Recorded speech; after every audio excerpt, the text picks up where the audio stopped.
Salut à tous, bienvenue dans Swing, le podcast de Journal du Golf sur l'équipe.fr. Cette semaine, émission spéciale, on vous emmène au cœur du Lacoste Ladies Open de France.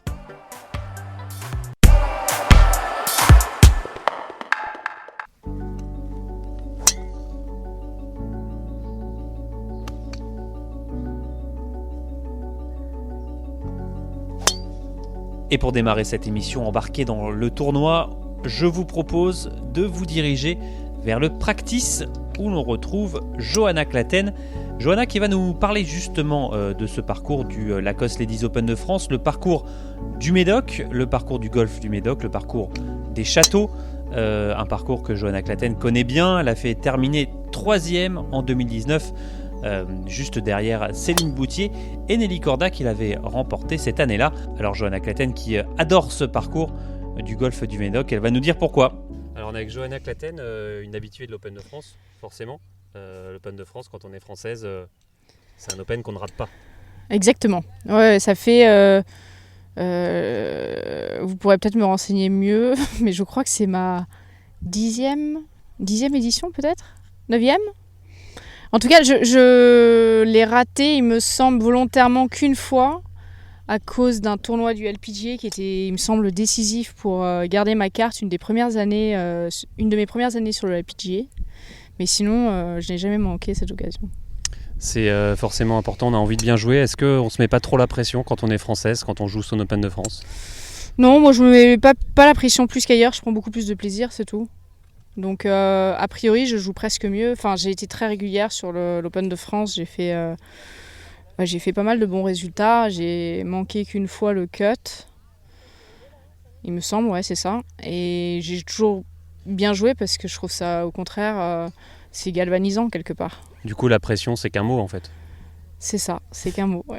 Est-ce que tu peux nous parler de ce parcours des châteaux, ici au Médoc, un parcours qu'en plus t'adores ?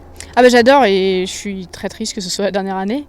Mais c'est un parcours qui est super amusant parce qu'on peut le jouer de plusieurs manières différentes, forcément en fonction de la longueur de la joueuse, mais c'est vrai qu'une joueuse qui est longue a certainement un avantage parce qu'elle peut toucher tous les par 5 en 2 et qu'elle peut prendre des lignes plus agressives du départ. Elle peut couper sur certains par 4 et se retrouver avec un coup de wedge, alors que celles qui sont moins longues se retrouvent avec des clubs beaucoup plus fermés parce qu'elles ne peuvent pas couper.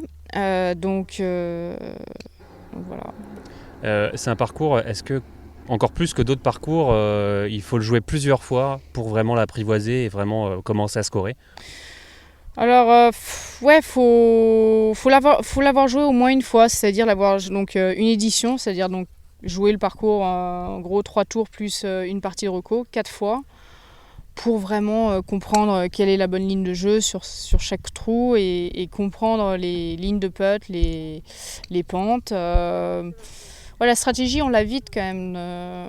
Donc, ouais, je dirais une édition et vous le connaissez bien. Moi, j'ai pas ressenti le besoin de faire une reco aujourd'hui. Ça portait moins que les années précédentes parce que il y avait la rosée du matin.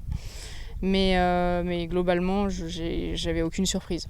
Est-ce que tu peux nous parler de Pauline Roussin-Bouchard qui arrive comme un boulet de canon, on va dire, dans le monde pro, première victoire quasiment pour son premier tournoi.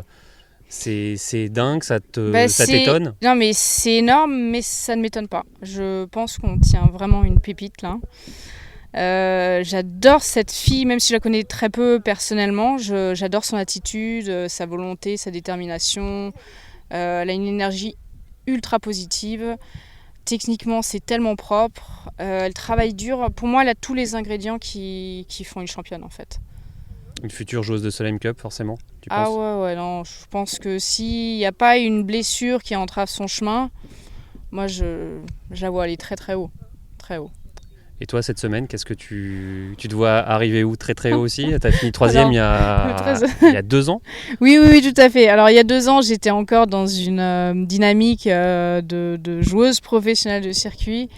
Là, je ne peux pas avoir les mêmes espérances parce que pour moi, ma carrière de joueuse est derrière moi. Là, je me suis vraiment concentrée cette année sur l'obtention de mon diplôme, mon brevet d'enseignante Et c'est dans cette voie-là que je me dirige. Donc j'ai très peu joué à part des petits pro-am, et les pro-am, on est plus là pour nos amateurs que pour soi-même. Donc j'ai pas fait de vraies sessions d'entraînement depuis un moment. Donc après, je prends énormément de plaisir quand je joue, beaucoup. Donc c'est vraiment le but de cette semaine, c'est prendre beaucoup de plaisir et faire des birdies, enfin s'amuser, et surtout des objectifs mentaux, de rester patient, de prendre du plaisir et pas s'agacer, et voilà, faire son mieux mentalement, c'est tout ce que je peux contrôler. L'enseignement, c'est quelque chose que tu avais envie de faire depuis longtemps, c'est Non. quelque chose qui te plaît, le fait de transmettre ton savoir du jeu professionnel et même aider les petits amateurs que nous sommes à être meilleurs? Alors non, c'était pas du tout une ambition de ma part. Il y a encore 2 ans, vous m'auriez posé la question, j'aurais dit non, jamais. Mais avec le Covid, ça a un peu tout remis en question, et pour un peu passer le temps, je me suis dit tiens, je vais passer le BP, et j'ai réalisé que j'adorais ça. C'était un peu un déclic dans ma tête. Et j'ai toujours été très très passionnée de golf. Et donc pour moi, en fait, c'était logique de le transmettre de cette manière-là. Et d'accompagner les gens, de les motiver, de leur transmettre mon virus. J'avais très envie.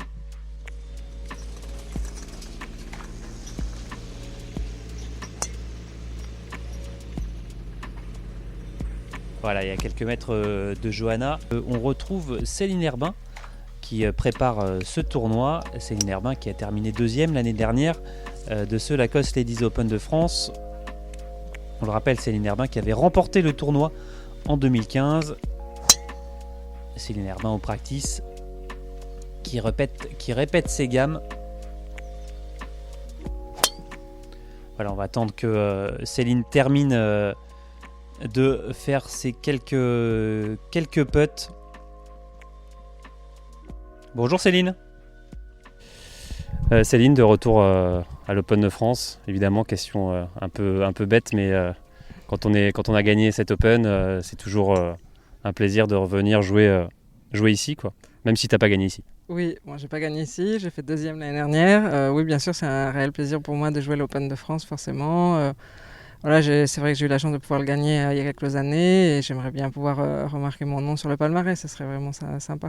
Est-ce que tu peux nous faire mais nous redécrire un peu les émotions que tu as eues en gagnant cet Open de France? Gagner un tournoi, c'est fabuleux, mais gagner un Open chez soi, c'est une saveur... Oui, c'est une saveur très particulière. J'ai vraiment souvenir. Donc en plus, je l'ai gagné en 3e trou de playoff, donc il y avait quand même un peu d'émotion. Il y avait un peu de suspense, et l'image que j'ai du public tout autour du green à Chantaco du 18 et le bruit que ça a fait quand j'ai finalement mis le putt, c'était quand même assez impressionnant, et voilà. Donc ça, c'était une belle émotion, hein, forcément. Tout ce qui s'en est suivi derrière également, la douche de champagne, tout ça, c'est Oui, en effet, c'est resté ancré bien dans ma mémoire, et voilà, quoi qu'il arrive pour le reste de ma carrière, je peux être fier d'avoir gagné l'Open de France. Il y a ton nom sur la coupe en tout cas. Voilà, exactement. Sur ce parcours ici au golf du Médoc, parcours des Châteaux, parcours compliqué, complètement différent de Chantaco.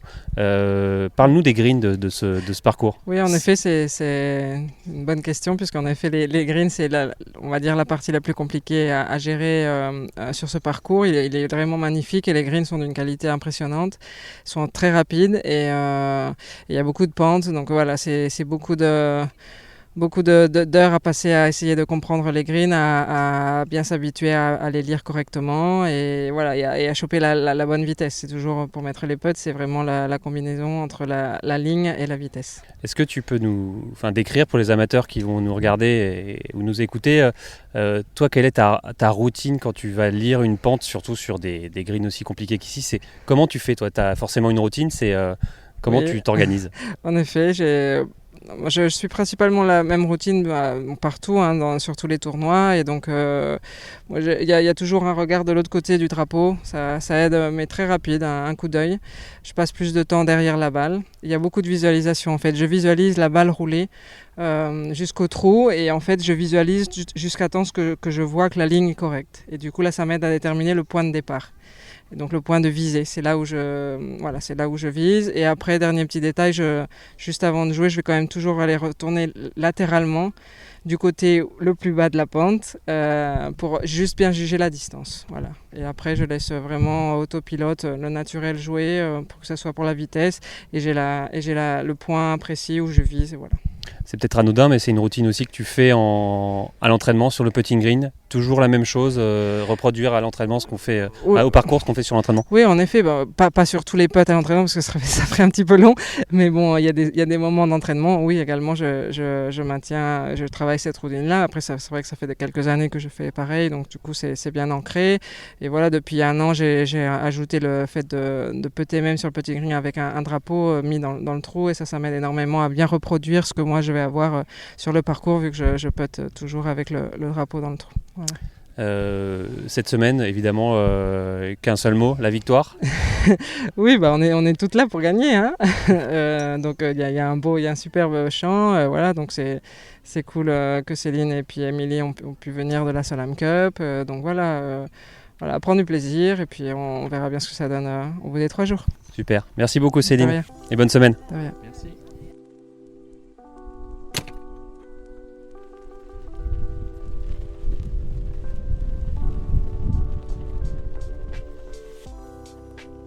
Allez, maintenant direction le Training Center Bernard Pascasio, où l'on retrouve des jeunes filles, des apprentis d'Auteuil, cette association qui aide les jeunes en difficulté. Et justement, ces jeunes sont initiés toute cette journée au golf, une initiative opérée par ASO et Lacoste.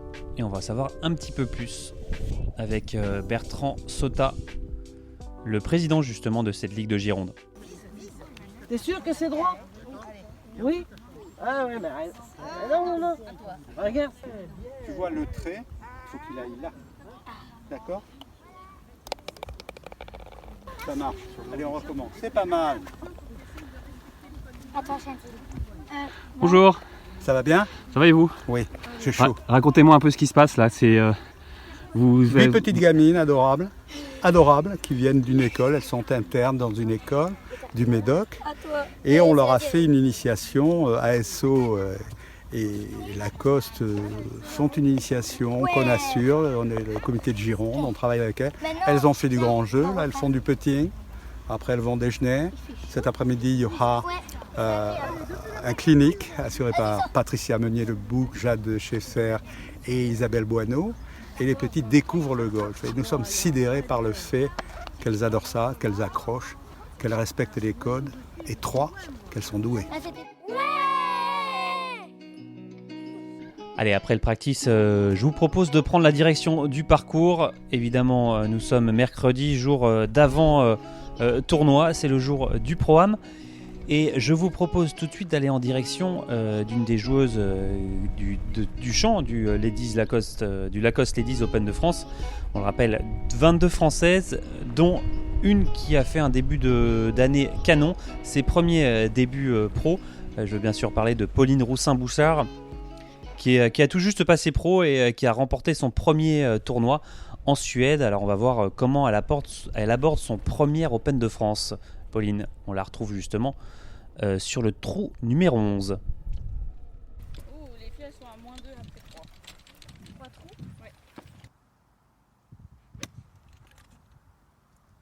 Ouais. Pauline, on te retrouve ici à l'Open de France. Est-ce que tu peux nous raconter déjà quelle importance ce tournoi ça a pour toi, jouer un Open de France?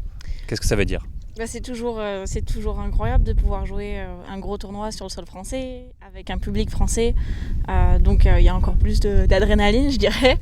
Mais après, voilà, c'est un tournoi comme les autres et ça fait surtout partie d'un plus gros objectif. C'est ce que je disais à quelqu'un d'autre, je crois. Je discutais de ça, mais c'est vrai que l'objectif de l'année, c'est vraiment les cartes.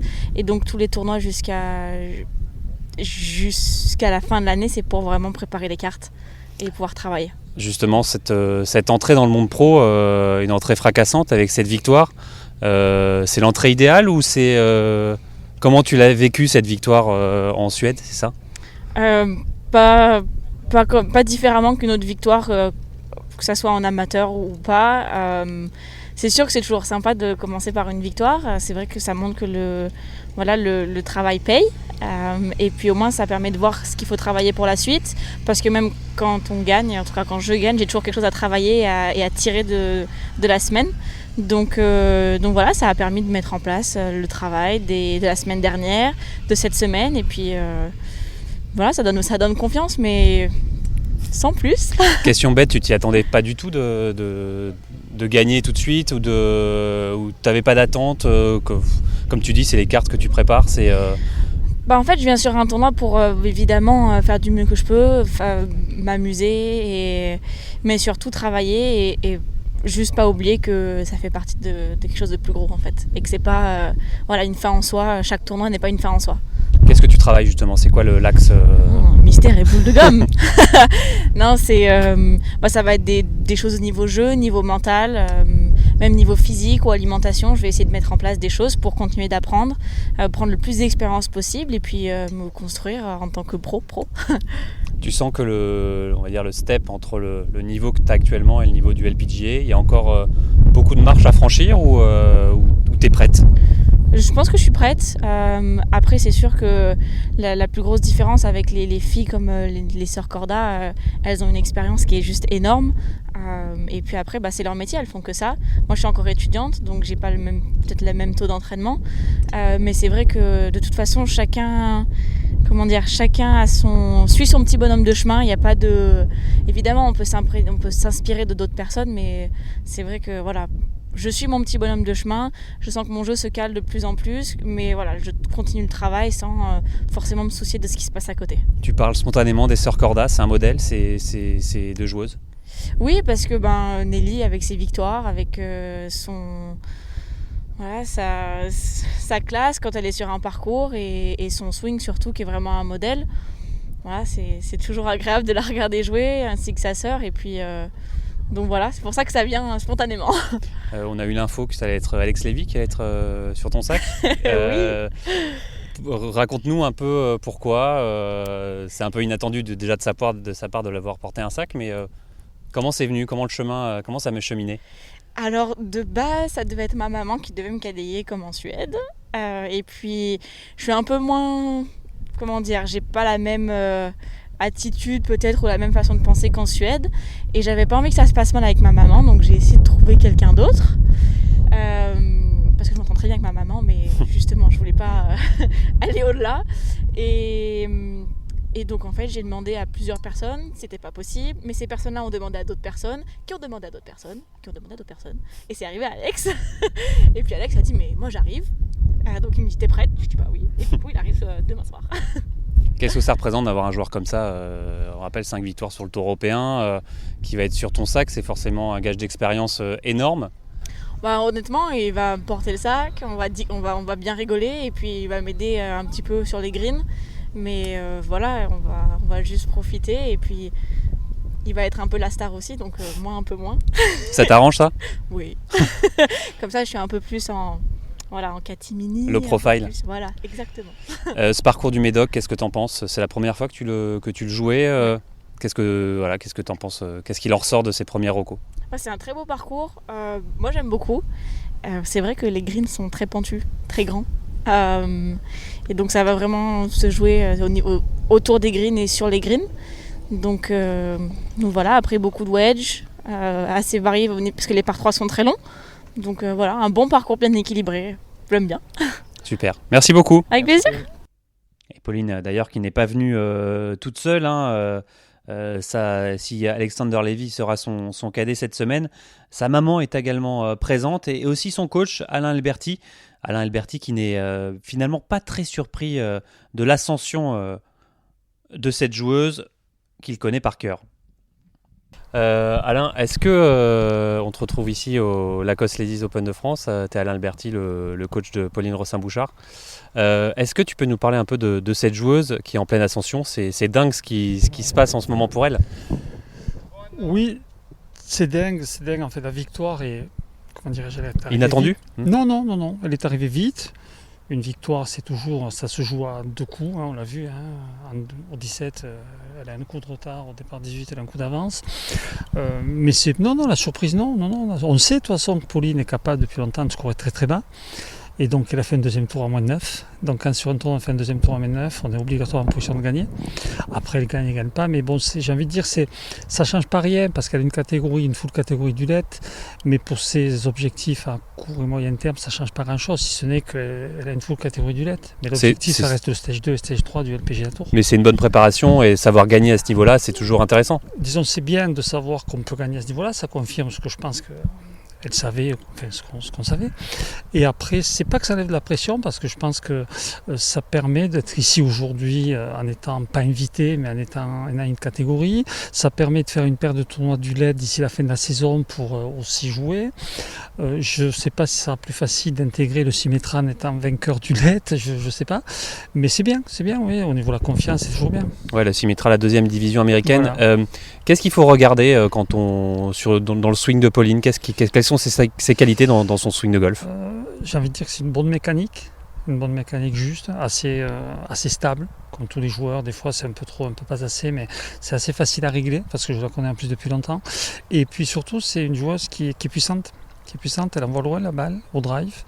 Et ça, c'est vrai que c'est un avantage énorme. Chez les en moyenne, c'est combien? Alors en moyenne, je crois que son carry est à... Bon, la vitesse de club est aux alentours de 103-104, des fois des pointes à 105. Ce qui est beaucoup pour une fille. Je crois que la moyenne du PGA Tour, c'est 95. Elle est 10 au-dessus.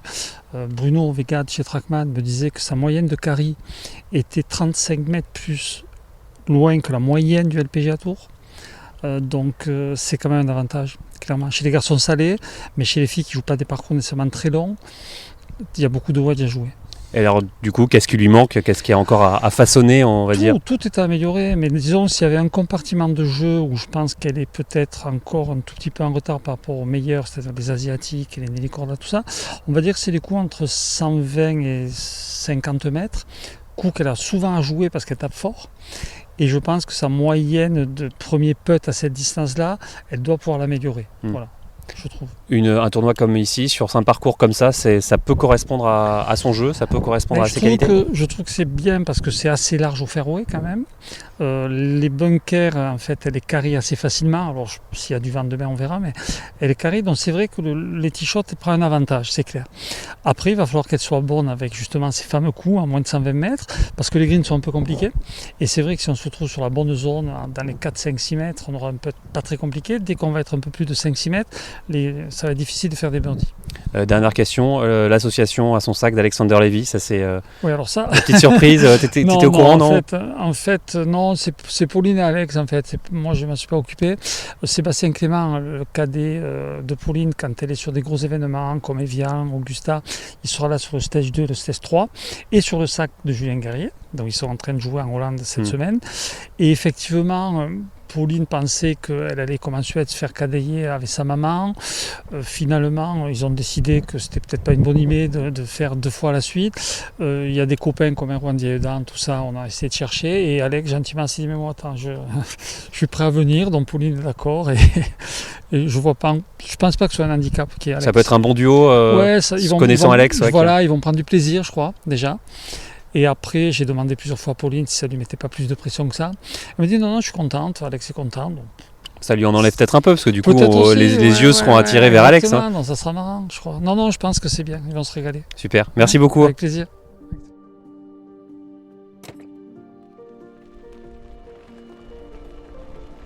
Allez, pour terminer cette immersion dans ce tournoi du Lacoste Ladies Open de France, je vous propose tout de suite de prendre la direction du clubhouse. On va monter sur la terrasse pour retrouver Vincent Paris. Alors Vincent Paris, c'est le directeur du golf du Médoc, du resort du Médoc, qui accueille depuis 4 ans ce Lacoste Ladies Open de France. Et ça sera justement la dernière fois que le Lacoste Ladies Open de France va faire escale justement au golf du Médoc. Et Vincent Paris va nous expliquer pourquoi. Voilà, on le retrouve Vincent sur la terrasse, cette terrasse qui surplombe. Donc on voit de cette terrasse du golf du Médoc, du restaurant du golf du Médoc. Sur ce clubhouse, on voit le green du 18, on voit aussi le putting green. Ouais, c'est juste magique avec ces lumières du soir qui éclairent cette terrasse. Alors on est avec Vincent Paris, le directeur du golf du Médoc, du resort du Médoc. Ça fait la 4e année que le Lacoste Ladies Open de France se déroule ici. C'est important pour un resort comme le vôtre de recevoir un tournoi comme ça? Oui, c'est très important parce que ça fait partie de notre ADN. Depuis son origine, le golf du Médoc date de 89. On a reçu de nombreux tournois professionnels, amateurs. Ouais, on se souvient du Grand Prix Schweppes PGA France. Le Grand Prix Schweppes PGA France, l'Open de France en 99. Et puis là, pour la 4e année consécutive, le Lacoste Ladies Open de France. Ça fait du bien aussi parce qu'on a vécu une année 2020 qui a été une réussite, mais qui était une réussite Covid. On a été le seul tournoi en France qui a pu avoir lieu, ce qui était quelque chose d'extraordinaire, mais sans public, avec un champ de joueuses limité, avec évidemment des contraintes sanitaires qui étaient très présentes. Donc cette année, on est presque en configuration normale, à 90%.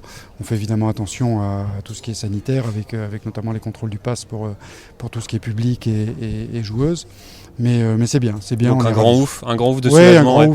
Un grand ouf pour tout le monde, un grand ouf pour les joueuses, un grand ouf pour les spectateurs, un grand ouf pour le personnel du site qui adore recevoir des événements comme ça. Donc oui, on est vraiment ravis, quoi. Recevoir un événement, c'est motivant, je suppose, pour toutes les équipes, les jardiniers en particulier sur ce parcours des châteaux qui est juste magnifique cette semaine. C'est bien, oui, c'est toujours motivant quand vous avez une équipe de jardiniers comme la nôtre qui reçoit chaque année des grands événements. C'est toujours bien d'avoir The Event qui leur permet de préparer le parcours de la meilleure des façons. Puis c'est différent quand on a un événement professionnel, on stresse un peu le parcours, on durcit les fairways, on durcit les greens. On a l'impression qu'on va même laisser sécher jusqu'à la certaine limite. Là, j'ai vu le parcours aujourd'hui, c'est parfait pour le jeu. Mais dès lundi matin, on va rouvrir un peu les vannes, on va faire du verticut, on va resabler parce qu'on sent que le parcours est stressé. Et en tout cas, il est prêt pour un grand tournoi. Donc ça, c'est bien. La qualité première de ce parcours, c'est les greens. Les greens qui sont aujourd'hui, en tout cas, une vitesse incroyable. Est-ce que vous pouvez nous en dire un peu plus? Est-ce qu'on sait le métrage, on dit ils sont à combien les greens? Oui, on les a mesurés ce matin à l'aube à 3,80, ce qui est assez rapide déjà pour des greens, encore plus au Médoc parce que les greens sont assez vallonnés, assez grands, on a beaucoup de longs putts à effectuer. Donc quand on a des très longs putts de plus de 8-10 mètres avec des greens qui roulent beaucoup, on a des fois tendance à ne pas savoir arrêter la balle. Donc c'est bien, oui, ça fait partie de la difficulté du parcours, la longueur aussi un petit peu. Les bunkers qui sont judicieusement placés sur les fairways mais également autour des greens.